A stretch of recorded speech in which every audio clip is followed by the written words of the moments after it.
प्यारे बच्चों, शेख चली का नाम तो आपने यकीनन सुना होगा और उसकी कहानियां पढ़कर लुत्फ अंदोज भी हुए होंगे। आज हम उसकी हमाकत से भरपूर कहानी सुनाते हैं। किसी गांव में एक बुढ़िया रहती थी जिसका एक ही बेटा था जिसका नाम चली था। वो बहुत कामचूर, बेवकूफ़, सुस्त और काहिल था। इसे बस एक ही काम आता था, शेखी बजारने का। जहाँ चंद लोगों को इकट्ठे बैठे देखता, उनके करीब जाकर खुद भी बैठ जाता और उन्हें गुफ्तगू का मौका दिए बगैर अपने झूठे सच्चे कारनामे बयान करने लगता।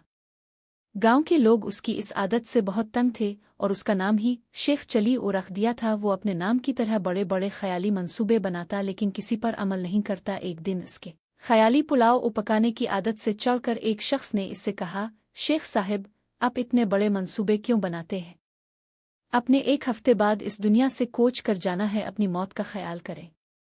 ये सुनना था कि बेवकूफ़ शेख चली को एक हफ्ते बाद अपनी मौत का यकीन हो गया और उसने इसकी तैयारी शुरू कर दी। पहले इसने कब्र खुदवाई और उसमें जाकर लेट गया। 6 दिन गुजर गए, कुछ ना हुआ। 7वें रोज़ शेख चली ने सोचा कि ये इस शख्स के बताए हुए एक हफ्ते का आखिरी दिन है, शायद अब मौत का फरिश्ता आने वाला है।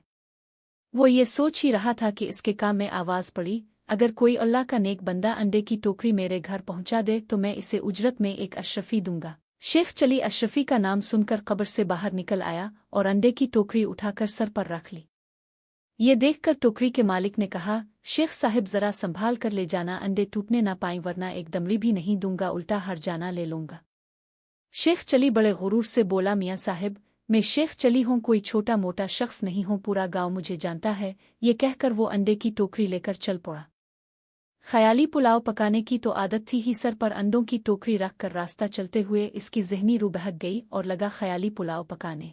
अंडे पहुंचाने की मजदूरी मुझे एक अशरफी मिलेगी, बड़ी रकम है, इससे मैं मुर्गी खरीदूंगा, वो अंडे देगी, अंडे बीच कर बिक्री लूंगा, जो बच्चे देगी बिक्री के बच्चे बीच कर गाय लूंगा। गाय दूध देगी, मेरे बच्चे दूध मांगेंगे तो मैं उनसे कहूंगा, ये लो दूध। इतना कहते हुए इसने टोकरा पकड़े दोनों हाथ हटा लिए, जिसकी वजह से वो जमीन पर गिर पड़ा और सारे अंडे टूट गए। अंडे के मालिक ने जब ये मंजर देखा तो वो आहो बका करते हुए बोला, बुहाय मेरे अंडे। दूसरी तरफ शेख चली रोते हुए दहाई दे रहा था, हाय मेरे बच्चे। दोनों की आहविजरी सुनकर लोग जमा हो गए और शेख चली की बात सुनकर इसे बावर कराया कि तुम्हारी तो शादी भी नहीं हुई, बच्चे कहाँ से आ गए जो तुम रो रहे हो? हाँ, अंडों के मालिक का तुमने जो नुकसान किया है इसका हर्जाना तुम्हें देना पड़ेगा। बात शेख चली की माँ तक पहुंची। इसने वहां आकर हर्जाने की रकम अदा करके शेख चली की गुलुखलासी कराई। इस तरह के और मज़ेदार कहानी सुनने के लिए हमारा YouTube चैनल सब्सक्राइब और लाइक करें।